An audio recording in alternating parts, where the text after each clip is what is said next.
परमात्मा क्या कहा करते हैं, यो सौदा फिर नाही संतो, यो सौदा फिर नाही, यो सौदा फिर नाही रे संतो, ये सौदा फिर नाही।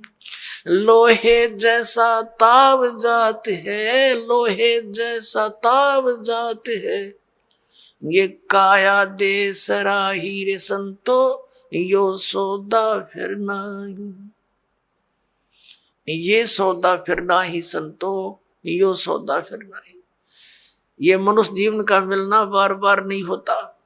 किसी सदग्रंथ को उठाकर देख लो, किसी महापुरुष के विचार देख लो कि मानुष जीवन दुर्लभ है, ये मिले न बारंबार, और जैसे तरवर से पत्ता टूट जाए वो फिर नहीं लगता डार। परमात्मा कहते हैं कबीर साहब जी के इड़की दे दे रोएगी सुरता जो तू चलेगी अकेली। जिस परिवार के लिए तू सारा दिन केवल इस पशु जैसे कर्म में ही लीन रहता है, और जब तेरी मृत्यु होने का समय आ जाएगा, अचानक बीमारी भयंकर हो जाती है लाइलाज, फिर वो सोचता है कि अब मेरा क्या होनेगा भगवान, मेरे बच्चे रह गए, इनका क्या होगा। परमात्मा कहते हैं तू भक्ति कर, मेरी शरण में आ, तेरी आयु भी बढ़ाऊंगा, तेरे बच्चों की भी रक्षा करूंगा। इसलिए भगवान की खोज हम कर रहे थे, भक्ति कर रहे थे कि हमारा ऐसा बुरे टाइम में भगवान मदद किया करता है। तो परमात्मा कहते हैं तू मेरी शरण में आ, फिर लग ढंग से।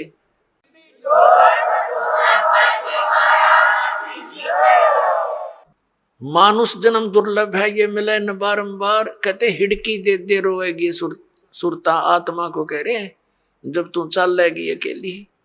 जिस परिवार को अपना मान रहा था वो तो यहीं रह गया, तेरी बांह पकड़ के ले जाएंगे यम के दूत। फिर नो कह पछाड़ खा खा रोएगी तू आत्मा, क्योंकि तेरा कोई संभालने वाला होगा नहीं, तेरा भगवान परमात्मा साथ दे नहीं, क्योंकि आपने उसकी साधना की नहीं विधिवत। और यदि आपने सत भक्ति कर रखी है और आपका यहाँ से जाना भी तो है ही सभी ने, लेकिन मालिक आपके साथ खड़ा पाओगा जब कहेगा बेटा मेरे साथ, और यम के दूत दूर हो जाएंगे, एक दूर कति 100 कोस दूर खड़े पाओगे।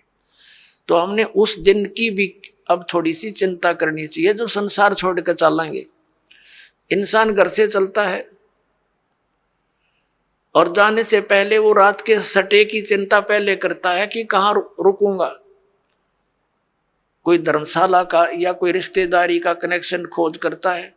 और जब संसार छोड़कर जाता है ये कभी सोचता है नहीं अब कहाँ जाऊंगा, आगे कहाँ ठिकाना है मेरा।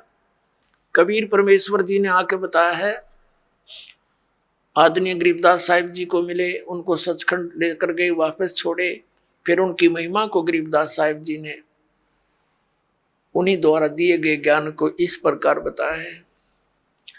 आगे गए ना बावड़े रहते भी सब जाही, बिन साहेब की बंदगी कहीं ठोड़ ठिकाना नहीं।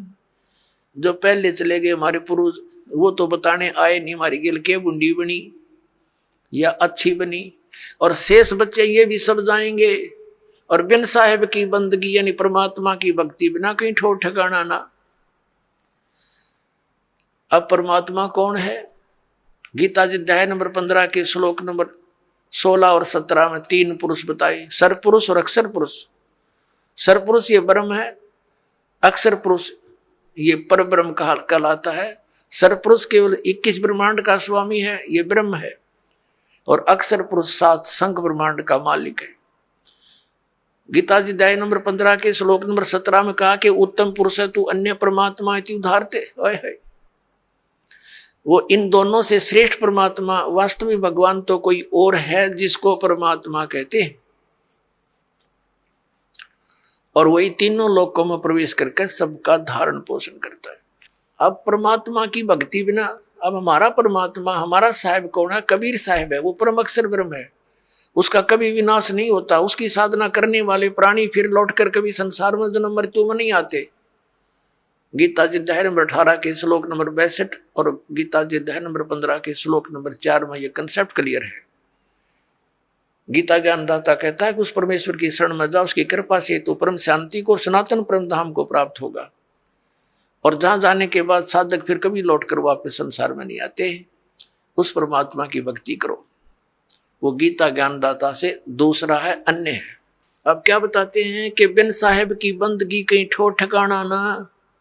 यदि हम ब्रह्मा विष्णु महेश या ब्रह्म या परब्रह्म यानी अक्षर पुरुष की भक्ति करते हैं तो जन्म मृत्यु सदा बनी रहेगी। इनकी भी जन्म मृत्यु है और इनके अंतर्गत जितने प्राणी हैं उनकी भी, इनके साधकों की भी जन्म मृत्यु सदा बनी रहेगी। गुरु से लगन कठिन है भाई, लगन लगे बिन काज न सरता, लगन लगे बिन काज न सरता, जीव पर ले हो